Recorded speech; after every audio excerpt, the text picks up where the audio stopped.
Welcome, and we'll start, of course, with our bracha.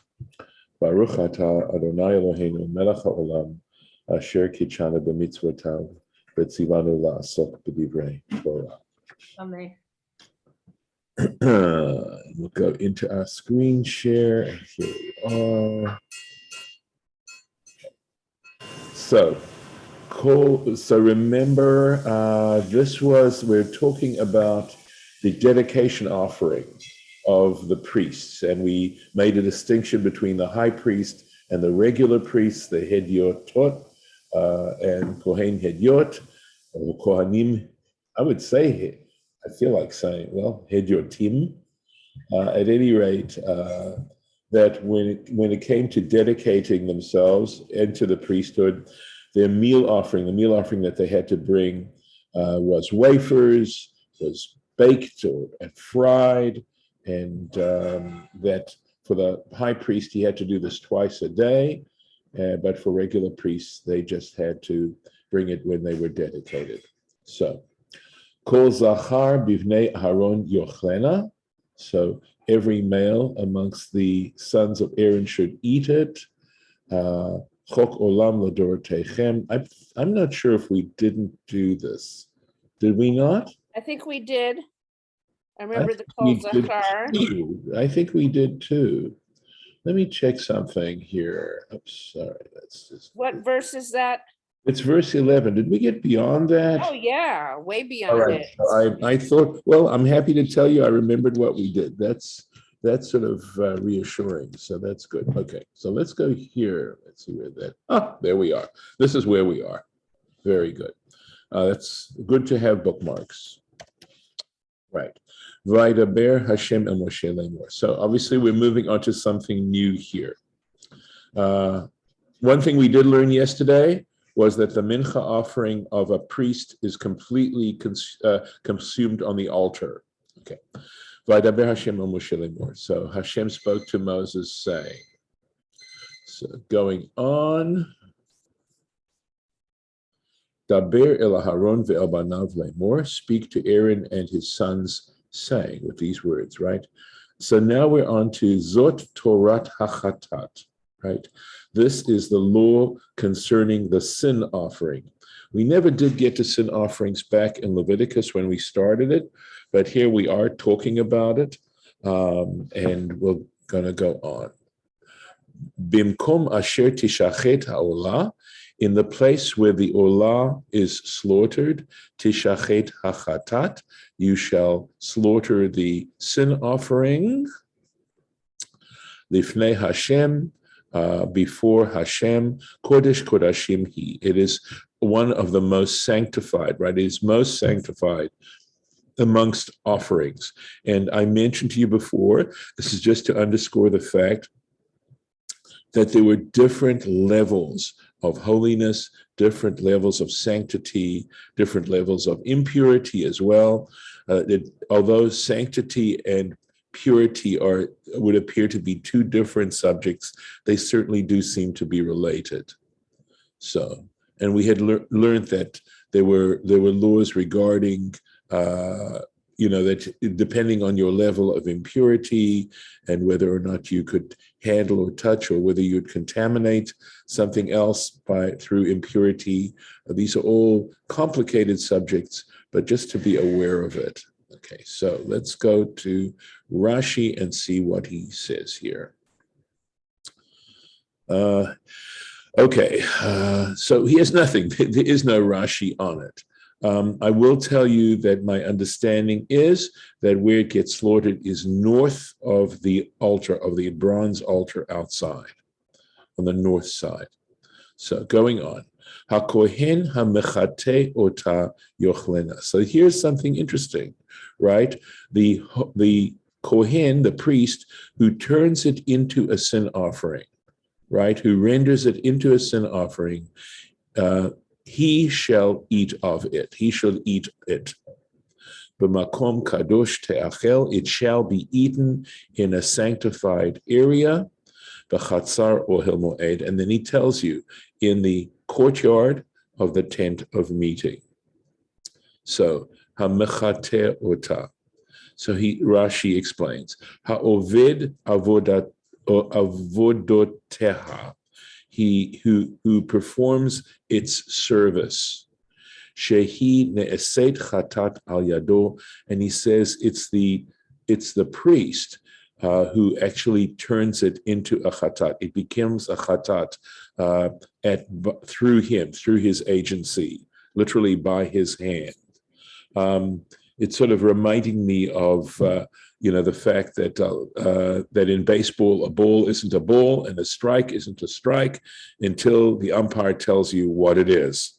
And this, similarly, a person may have brought the offering for the purpose of a sin offering, but it is not considered a sin offering until the priest actually performs the rites involved in completing the service. So judge a work by when it's completed. So the one who turns it into a sin offering shall eat of it. And Rashi is quoting from the Talmud here, Zevachim, which means offerings, right? Zevach means an offering that's basically that is slaughtered. Kuf Bet, page 102. So he says, Hara'ui la'ovodah. Okay, so he says, in this particular case, right, I believe we had learned that some priests that were blemished still had an equal share in a particular offering. I believe it was a mincha that we were talking about. But here he says something else. Well, we'll see. We'll keep going. There's more to this than I'm sharing with you now. So let's keep going with the Rashi. So what he's saying is hara'ui la'avodah means one who is fit to serve. And he says yatsa tameh b'sha'at zrikat damim. And so he says, in other words, if a priest was impure at the time when the blood was sprinkled, okay, she'eino cholek bavasar, that such a priest is not to have a share in the flesh of in the meat of the offering. So what's important about this, because this is ambiguous, is Rashi's clarifying that when it says the priest who turns it into a sin offering, the tradition does not understand that to mean the priest, only the priest. But what it's saying is sort of, even though it says the definite article, the priest, he's talking about never the priestly class in a sense. This is what he seems to be saying, right? So let's see, and Rashi goes on to prove this, right? Because it doesn't sound obvious at all. But because what he is saying is that any priest who would have been fit to offer up this sacrifice at the time, even if that priest was not the one who actually offered the sacrifice, is entitled to share in the meat of that offering. Is that clear? I just want to make sure, because it got a little confusing. Yes. Can I assume the silence is consent? It's clear? All right, going on.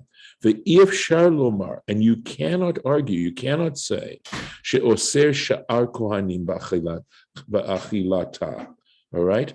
And it says it does not mean that it forbids other priests, in other words, priests that are pure, right, in eating it. Chutz min hazorek, except for the one who is actually sprinkling the blood. Zorek hazorek dama.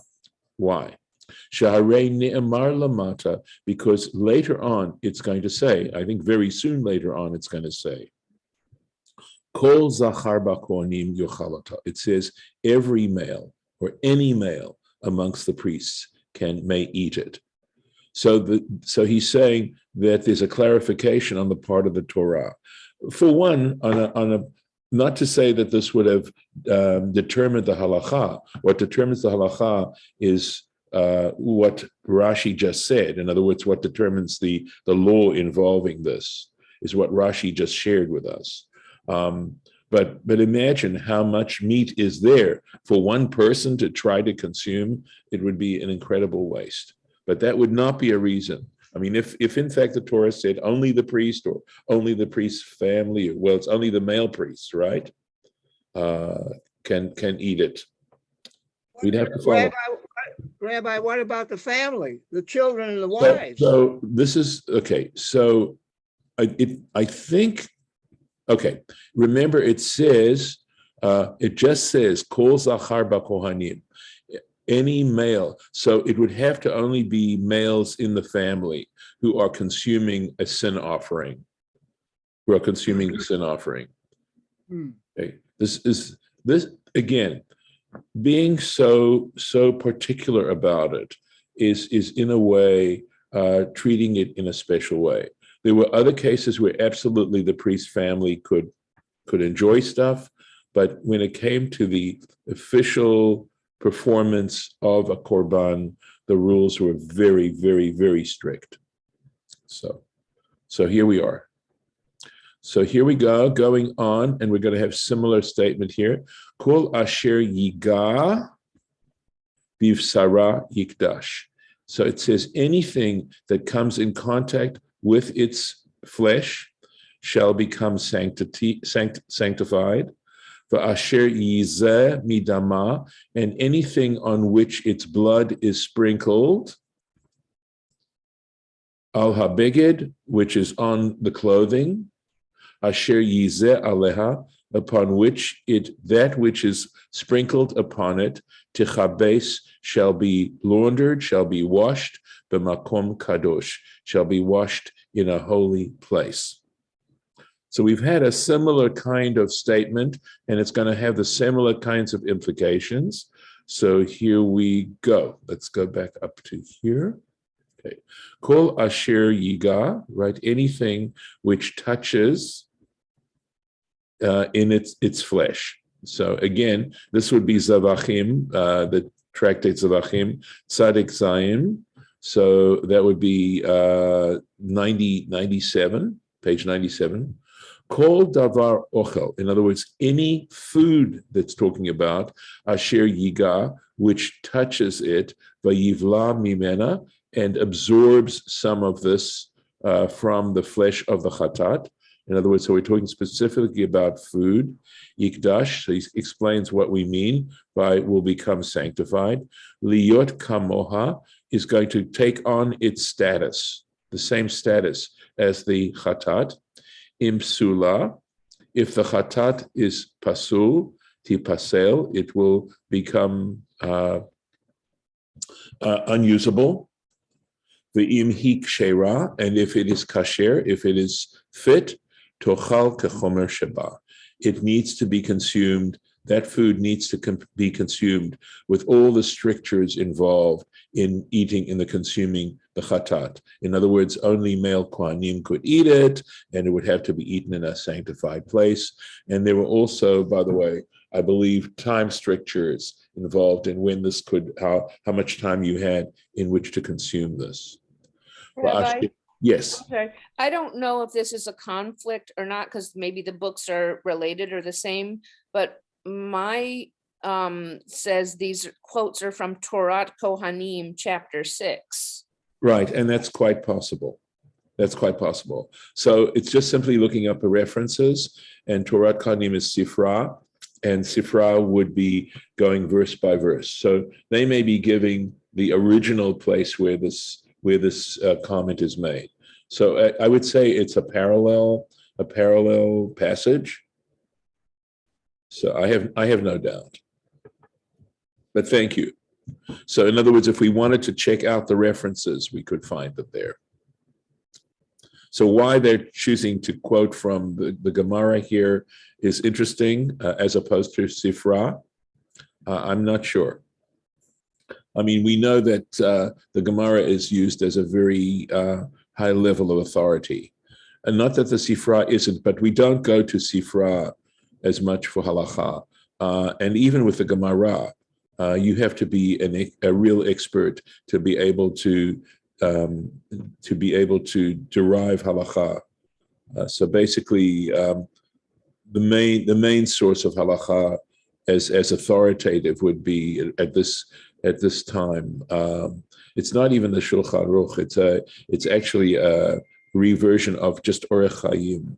And the Mishnah Berurah is considered to be a very authoritative place for halacha. It's an ocean, and you swim in it, and you try and you derive expertise in it by studying it so much. At any rate, va'asher yizah midama, or yizeh, excuse me, va'asher yizeh midama, and that which is sprinkled of its blood, al habeged, on clothing. And it says ve'im, he translates it, because yizeh, this phrase yizeh, is a little bit of an unusual form of the verb. So, but he says what it means is it's a passive form, and it means if blood was sprinkled on a article of clothing. And by the way, here he is quoting Torah Kohanim, right? He is quoting the Sifra. Oto makom dam, that place of the blood, okay. Habeged asher yizah aleha.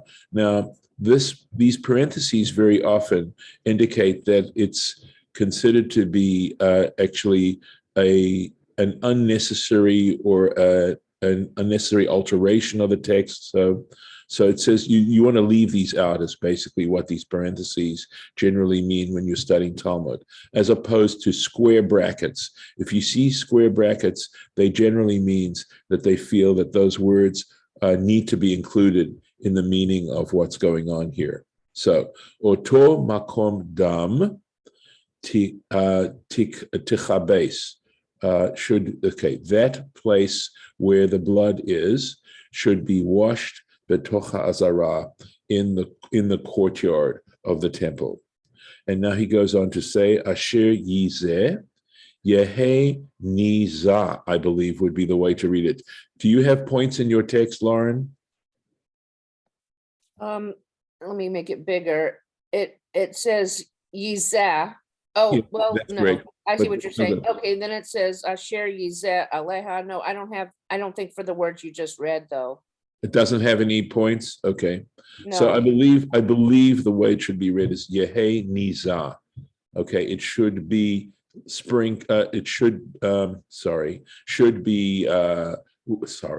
would be sprinkled on.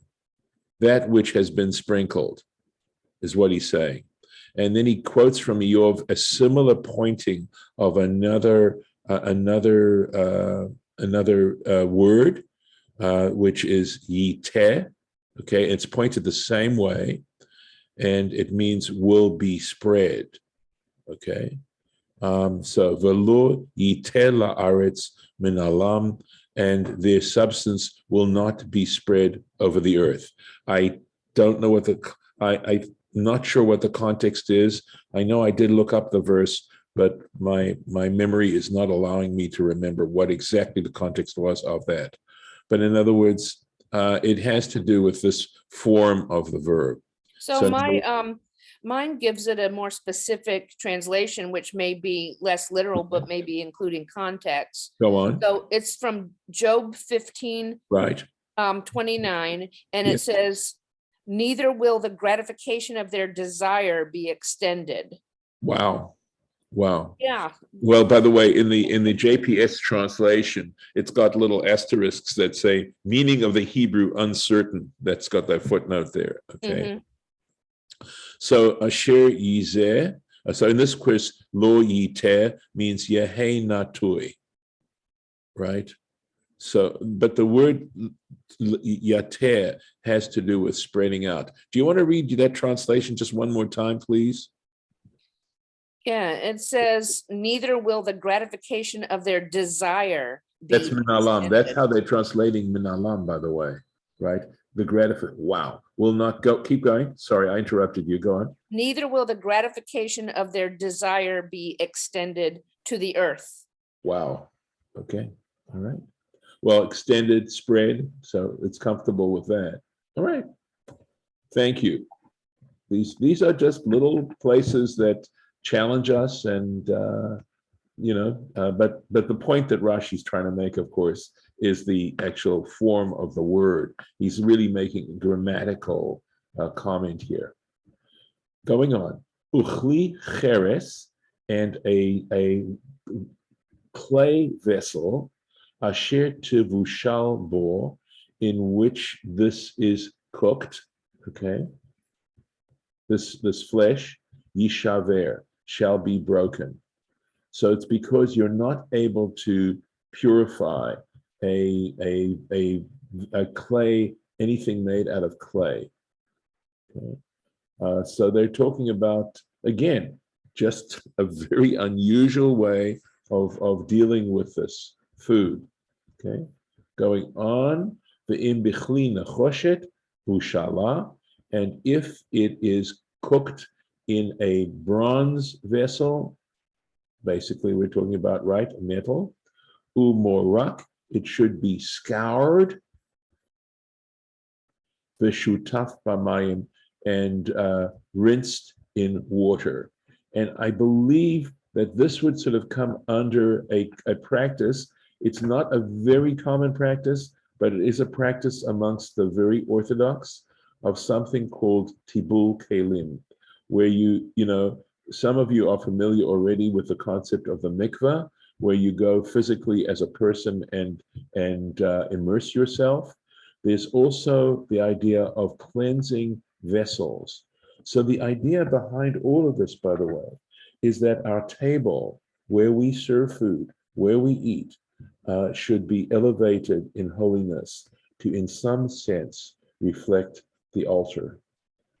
And that when, you know, something as common and as necessary as eating a meal, sharing a meal or eating a meal is something very precious. I don't know if it's reflective of the fact that there's a statement in the Talmud that basically says that making sure that humanity, or that not just humanity, but that creation, that living creatures are fed on a daily basis, that are provided with food, is as much of a miracle as the crossing of the Red Sea. And I think, of course, that's trying to make us aware of the fact that we have adequate food to eat is such, in some ways, it's such a reflection of divine grace and divine miracle. And to have in our hearts a sense of deep, deep, deep appreciation for the divine nature of the fact that we can enjoy meals, that we can enjoy the food, and trying to bring about on some levels reflective of the fact that the temple, the Mishkan, etc., it represented God's table. So again, just, you know, trying to sensitize us to some other elements of our experience. Okay, so he says, you know, this chatat, right, the meat of the chatat that was cooked in this particular vessel, yishaver, it should be broken. Why? Lefi shahabli'ah shenivla'at bo.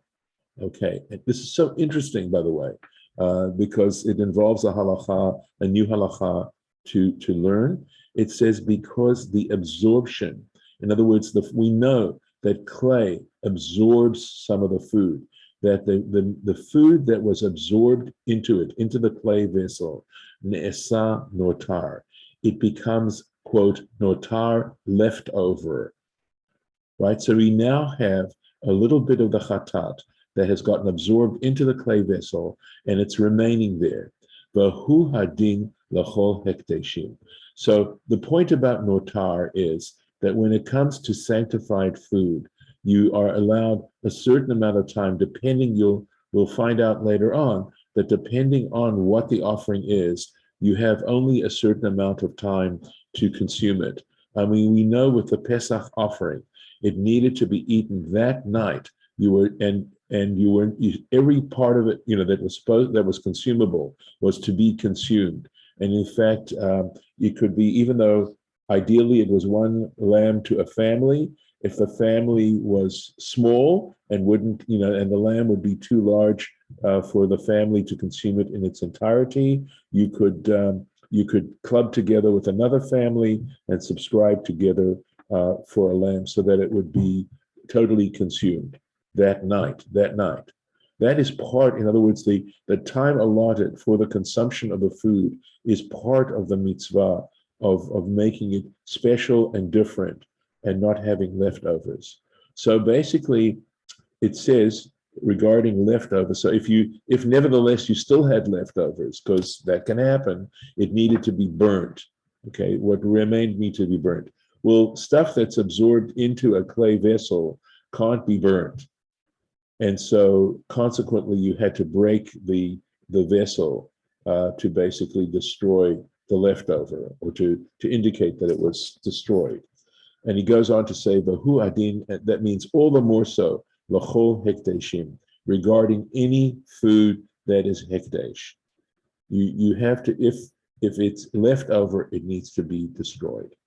Umorak, okay, the word morak, which we translated as to scour, lashon, okay, so he says it has the same connotation as tamruke hanashim, which basically, from the book of Esther, it's kind of nice. Purim's coming up. We have a little mention to the book of Esther. That's considered to be a very good indication for us, is when somehow what we're doing has a greater context to it. So this is a lovely moment. So the cosmetics of the women. Remember, this is when Esther was taken into the palace of Achashverosh, and it talks about the women taking a year in which to beautify themselves, etc. So Tamrukei Nafshanashim would be, in other words, seeing cosmetics as being a kind of cleansing or perfection, etc. And he gives a French word, écourir, it looks like, a belaz. And shieren, I think, means like polish. Reinmachen definitely means to make clean, to cleanse. And by the way, you do pronounce the S, it's escurir. If you Okay. did, if they replace the S with an accent aigu, then it's a career. Okay. And that's usually showing that the S is gone. Okay. It just seems like an unusual way to pronounce French. Well, actually, yeah, I think you're right. Because if it's part of the first syllable, if it's part of Yeah. the first syllable, it's A. Yeah. If it's Right. part of the second syllable, it's sk. But what's happened? Okay, well, to scour. That's why I think it's part of the second syllable. Interesting. It's career. Interesting. Yeah. Well, it's okay. But yeah, I'm not positive. Right. I know it takes someone who's an expert in French pronunciation to be able to really sound off on that, and whether the S would be elided regardless. Anyway, but I digress. But it should have an accent aigu if it were. Well, but remember what happened. Okay, what I do believe is that a word that originally had an S would have had an accent aigu subsequently. Okay, just like an umlaut in German comes to take the place of an OE situation. Right. If the S is gone is when they would have it. Yeah. Right. So there's no, okay. Let's keep going. My understanding is that in French, where it's a circumflex, the little Yes. a circumflex is where there was an S. Right. In the middle of the word, yeah. At the beginning, it's usually an accent aigu, but you're right. In the middle of a word like fenêtre. Yeah. Right. At any rate, let's just see if I can finish this up since we're running out of time. Umorak v'shataf, right? You shall scour it and wash it, rinse it. Liflot et bliato. What it's saying is basically to remove its what got absorbed. Aval kli cheres, but he says regarding a pottery, a clay vessel, limedcha katuv kan.